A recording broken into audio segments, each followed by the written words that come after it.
बेबोफा फोथाय खेबस' कमलाया इसिङाव हरनि ओंखाम संनो थाखाय जुगार खालामबाय दंमोन।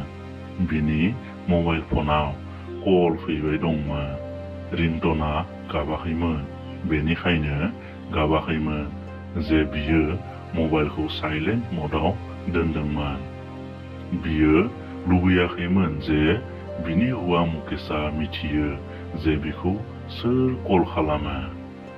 कमलाया जेब्ला मबाइल फनखौ नायो अब्ला नुयो जे बिनि गोसो थोनाय दीपकआ कल खालामदोंमोन।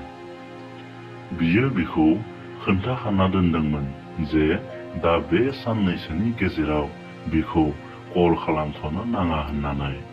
थेवब्लाबो गले गले बिनि कल फैगासिनो दंमोन। बियो गावनि हौवा मुकेशखौ गिनानै गोबां सानालागै बिनि कलखौ रिसिभ खालामनो हायाखैमोन। मुकेशआ गोबां बोसोरनिफ्रायनो बेंगलुरुआव प्राइभेट कम्पानियाव जब मावोमोन। बियो 3 दान आगोलनो न'आव फैना दंमोन। कर'ना भाइरासआव जेसेबां मानसिफोरखौ खहा जागासिनो दंमोन बिनिख्रुइ बांसिन बिहा गावनि हौवाया न'आव फैना थाफैनायाव जादोंमोन। मानोना बियो गावनि गोसो थोनाय दीपकजों रायज्लायनो मोनाखैमोन। जेब्ला मुकेशआ खामायनो थाखाय फिन बेंगलुरुआव थांफिनदोंमोन अब्ला बियो गोबाव सानालागै न'आव फैथ'वाखैमोन। बियो रांफोरखौ गावनि मबाइलजोंनो ट्रान्सफार खालामना दैथायहरोमोन। बेनिखायनो बियो गाव हारसिंनो न'आव जिउ खुंनो गोनां जादोंमोन। कमलानि नखराव मात्र गावनि बिखुनजोआल' थायोमोन, जाय बांद्राय बुरै जाबायमोन। बियो फ्राय बेराम जालायबाय थायोमोन। नखराव सानै उन्दै उन्दै गथ' थानायनि जाहोनाव बियो गावनो बाजाराव थांनानै मैगं थाइगं आरो नखरनि गोनांथि बायदियै मुवा बेसाद लानानै फैनो गोनां जादोंमोन। बै सानखालिनो नबिना नोगोरनिफ्राय फरायनानै गावनि बाइकजों गावनि गामिथिंजाय फैबाय दंमोन। बै समाव कमलाया गिलिर उजन गोनां जलंगा लानानै गावनि न'सिम थाबाय थाबाय फैगासिनो दंमोन। अब्ला नबिननि नोजोरा कमलानिथिंजाय जायो। बियो आगोलनिफ्रायनो कमलाखौ मिथिखागौमोन, नाथाय बिजों सानसेबो खोथा रायज्लायनो सुबिदा मोनाखैमोन। कमलाखौ नुनाय लोगो लोगो नबिना सिनायखादोंमोन। बेनिखायनो बियो जोबोर गोदै रावजों बुंदोंमोन, बाजै फै बाइकआव जफै, दायो अट' रिक्साबो मोननाय नंला। बाजै नों मुकेश आदानि बिसि नङाना? अब्ला कमलाया बुंनायसै, अ नंगौ। कमलाया मात्र बे बाथ्राखौल' बुंदोंमोन। बियो नबिननि सोमोन्दै जेबो मिन्थिथ'वामोन, नाथाय बिहा मोनसे आन्दाजा दंखायोमोन जे बे लामाथिंजाय थांनाय मानसिया गावनि गामिनिनो जाखागोन, मानोना बे लामाया मात्र बिनि गामिथिंजायल' थांखायोमोन। जफै, आं नोंथांखौ नोंथांनि न'सिम दोनलांगोन। नबिना बिखौ सानिफ्राय सिङालागै नायनानै बुंदोंमोन। बिनि नोजोरा कमलानि ब्लाउसनि फुरिनानै थानाय थाइनै आहार बासायाव नोजोर गोलैयो। अब्ला बिनि जसा आरो गोबां जाबोनो हमो। बियो बिखौ थोंजोङै दसे सम नायबाय थायो। नबिना जलंगाफोरखौ गावनि बाइकनि उनथिंजाय खानानै होदोंमोन। बेनिखायनो बाइकनि सिटआव एसे जायगा आग्लायदोंमोन। एसेल' जायगानि थाखाय कमलाया बिजों सोथाबनानै जनो गोनां जादोंमोन। बेनिखायनो नबिनखौ बिनि थाइनै आहार बासानिफ्राय गावनियाव नांजाबनाय हमदांना मोनबाय दंमोन। कमलाखौबो मोजां नांदोंमोन, मानोना एसेबां गोजान गिलिर जलंगा लानानै थाबायना थांनायनिफ्राय बियो बारग'दोंमोन। बाइकनिफ्राय ओंखारनानै उनाव नबिना कमलानि मबाइल नाम्बारखौ बिदोंमोन। बियो मबाइल नाम्बारखौ होनो गोसो गैयामोनब्लाबो माना खालामनो हायासै। नबिना ओरैनो खौरां लानाय हिसाबै खेबसे खेबनैसो कमलाजों मबाइलाव खोथा रायज्लायनो जागायो आरो साननैसोनि उनावनो बिसोर सानैनि गेजेराव मिनि खुसि जंखायलायनाय एदावलायनाय जालांबायमोन। लासै लासै मबाइल फनजों खोथा रायज्लायनायनि जाहोनाव बिसोर सानैनिबो गेजेराव खुलायै खोथा रायज्लायलायनाय जाबायमोन।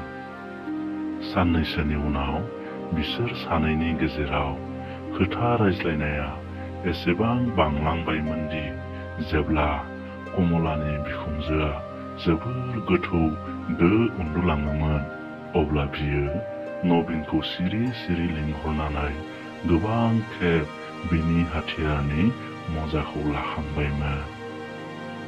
दा बियो नबिननि अनगायै थानो हायाखैमोन। बिनो अराय सम नबिनखौ नांगौ जादोंमोन। नाथाय कर'ना भाइरास जाफुबाय थानाय समाव बिनि फिसाया मुकेशआ गावनि प्राइभेट जबखौ गारनानै न'आव फैफिनबायमोन। बै समनिफ्रायनो बियो गावनि खामानियाव थांफिननो थाखाय मुंखौनो लायाखैमोन। बेराफारसेथिं नबिना कमलाजों लोगो हमलायनो मोनैनि जाहोनाव जोबोर उसुखुथु जाबाय दंमोन आरो गोबां खेब फनबो खालामबायमोन। दायो कमलाया इसिङाव ओंखाम संनो थाखाय लाहार फाहार खालामबाय दंमोन आरो मुकेशआ गावनि खथायाव टेलिभिजनाव गोजाम फिल्म नायनायाव बिजिमोन।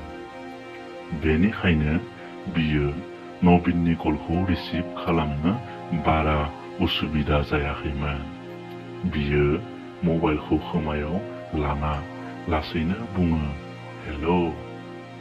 बैथिंनिफ्राय नबिना बुङो, डार्लिं मा खबर? अब्ला कमलाया बुङो, गासैबो मोजाङैनो दं, नों गावनि खोथा खोन्था। नबिना फिननाय होयो, नों आंजों रायज्लायनानै गारबाय। जा समनिफ्राय नोंनि हौवाया न'आव फैदों अब्लानिफ्रायनो आरो खेबसेबो लोगो हमलायाखै। माब्ला समहालागै नोंनि हौवाया दरजानि खिलिखौ मारिनानै न'आवनो जना थाबाय थागोन? नबिना खुद्रिनानै बिदि बुंफ्लाहरो। आं नोंजों लोगो हमलायाब्ला थानोनो हाला। दा आंनि गोसोआ नोंखौ लोगो मोननो थाखाय जोबोर उसुखुथु जाबायदों। आं नोंनि मोदोमफ्रुनाय सोलेरखौ दर्शन खालामनो लुबैदों।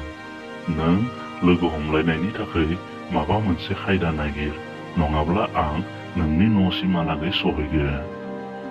बेबायदि जेब्लाबो खालामनो नाङा, नङाब्ला जों सानैबो मोखां खिन्थिनो जायगा मोननाय नङा। आंनि खोथाखौ मोजाङै गोसो होना खोनासं। आं सानसे साननैनि थाखाय आंनि हौवाखौ बबेयावबा एंगार हरनायनि खायदा नागिरनि, बिनि उनाव आं नोंखौ लिंहरगोन। कमलाया बिदि बुंनानै फनखौ दानना होनायसै।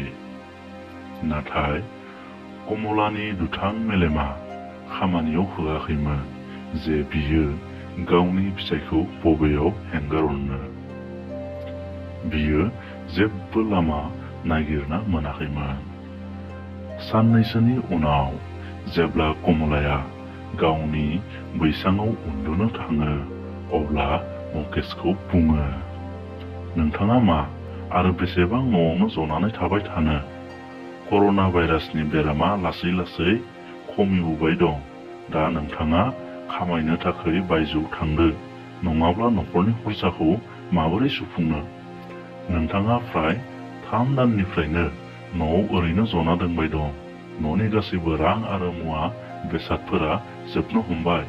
बेबायदि मावा दाङा जनानै थाबाय थाब्ला न'खरनि जानाय लोंनाया बबेनिफ्राय फैगोन? मुकेशआ बिसिनिथिंजाय नायनानै बुङो, नायदो कमला, आं गोबां बोसोर बाहेरायाव थानानै जब मावबाय। आं दा सानो न'आवनो थानानै मायबा मोनसे बिजनेस मावनि। बेबायदि खालामोब्ला आं नोंजों आरो गथ'फोरजोंबो थानो सुबिदा मोनगोन। बाहेरायाव प्राइभेट जब मावनाया माबायदि बेखौ आंसो मिथिगौ। कमलाया बुंनायसै, बेफोरथ' मोजाङानो। न'आव थानानै मा बिजनेस मावनो नागिरदों? बिजनेस खालामनो थाखाय गोबां रांनि गोनांथि जायो। फैसा थाखा गैयाबा जेब्लाबो बिजनेस जाया। मा नों सानो नामा बै बिजनेसजों जोंहानि न'खरा सोलिगोन? बेफोरखौबो साननो नांगोन। बेबायदि कमलाया बुङो। अ नंगौ, बेफोर गासैबो थिगानो। आं बेफोरनि बागैनोथ' सानगासिनो दं। मुकेशआ सिन्ता खालामनानै फिननाय होनायसै।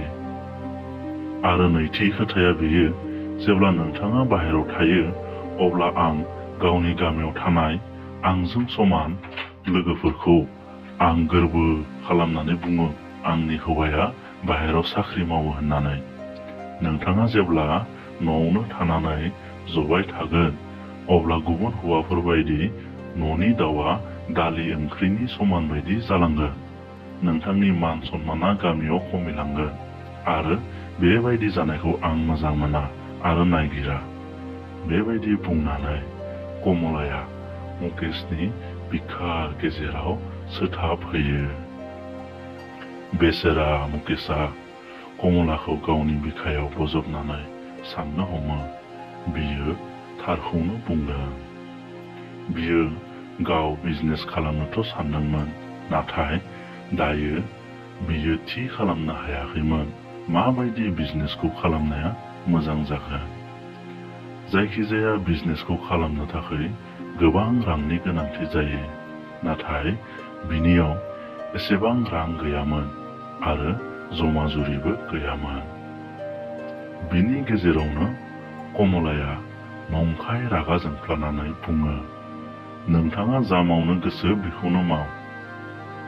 बिनि उनाव बियो उनफिननानै सादोरखौ जोमनानै उन्दुयो।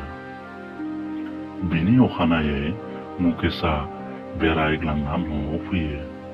बेरायखांना फैनायनि उनाव बियो कमलानो खोन्थायो, आं बेंगलुरुआव थांफिननोसै। आं दिनै आंनि फेक्टरिनि बिगोमाजों रायज्लायदोंमोन। बियो आंनो खामानि होनो थाखाय राजि जाबाय। आंनि बिगोमाया बुंदों खामानिफोरखौ चालु खालामफिननाय जाबाय आरो गासै कर्मचारिखौ फननि जोहै लिंहरगासिनो दं। आरो बेल' नङा, आंनि बिगोमाया आंनो आंनि सालारिखौबो एसे बारायना होगोन होनना बुंहरदों। हाबाब, बेयोथ' मोजां खोथा, नाथाय थांनाय साना माब्ला? कमलाया एसे रंजाखांनानै सोङो। आं दिनैनो थांनो नांगोन, नङाब्ला ट्रेनखौ साननैनि उनावसो मोनफिनगोन। मुकेशआ बेबायदि बुंनायसै। बेफोरखौ खोनानानै कमला रानिया गोसो सिङावनो सिरि सिरियै जोबोर रंजादोंमोन। दा बियो गावनि फिसायजों बेंगलुरुआव दोनहरनो थाखाय जुगार खालामनो हमो। बियो जोबोर रंजा खुसियै इसिङाव थांनानै लामायाव जालांनो थाखाय ओंखाम संना हरनो नागिरदोंमोन। जेब्ला कमलाया इसिंनि फारसेथिंजाय थांनो थाखाय गिदिङो, अब्ला मुकेशआ अननानै बिनि जानजियाव हमहरनानै बिखायाव बजबो आरो लासैनो बुङो, बेफोर संनाय खावनायफोरखौ दोनथ', बेफोरखौ लामायावबो मोनजालांगोन, नाथाय नोंखौथ' मोनथ'नाय नंलाना। बेनिखायनो आं नों थांनायनि आगोल खायनैसो सम नोंजों लोगोसे सम थांहोनो लुबैदों। बेबायदि बुंनानै मुकेशआ कमलाखौ बैसाङाव फुथुयो। कमलायाबो बेजों लोगोसे अननायाव गोमोलांबायमोन। दिनै बियो गावनि हौवानि सायाव जोबोर अननाय फैदोंमोन। बियो गोसो सिङाव जोबोर रंजादोंमोन। रंजानायजोंनो बिनि मेगननिफ्राय मेगन मोदैया थरथिंदोंमोन। मुकेशआ बिनि मेगन मोदैखौ हुगारनानै बुङो, नोंथ' दानिफ्रायनो दुखु खालामनो हमबाय। नों बुङोब्ला आं थांथ'ला नामा? कमलाया गावनि आखाइखौ मुकेशनि गुस्थियाव होयो आरो जोबोर अननानै बुङो, नोंथाङा आंनिफ्राय गोजानाव थांब्लाबो नोंथांनि गोसो आरो अननाया अरायबो आंनियाव थागोन। बिनि उनाव सानैबो गावजों गाव गोसायै गोबाख्रबलायो। कमलानि गोसोआव गावनि गोसो थोनाय नबिनजों आथोन खालामजानायखौबो बियो सानगासिनो दंमोन। मुकेशआ गावनि गोसोखौ सुफुंखांनानै बुरै बिमा आरो बिसिनिफ्राय बिदाय लायो आरो साख्रियाव थाङो। बिनि उनाव आरो मा बावमोन? कमलाया बे खौरांखौ गावनि आसिक गोसो थोनाय नबिननो खोन्थाहरो आरो लोगोसे बै सानखालिनि हरावनो बिखौ न'आव फैनो थाखाय निमन्त्रण होयो। हराव जेब्ला बुरै बिखुनजोआ गावनि रुमाव उन्दुना दंमोन, अब्ला नबिननि फन फैयो। बियो लासै लासै रुमनिफ्राय बायजोआव ओंखारो आरो गावनि आसिकखौ न' सिङाव लासैनो लानानै फैयो आरो गासै हरसे बिजों आथोन जालायो। बेवहाय कमला रानिया गावनि गोसो थोनायजों मजा खालामगासिनो दंमोन आरो ओजोंहाय बेसेरा मुकेशआ मा बुंनो। बेबायदिनो बिसोर सानैनि गेजेराव दासिमबो मोजाङै मजा आराम सोलिगासिनो दं।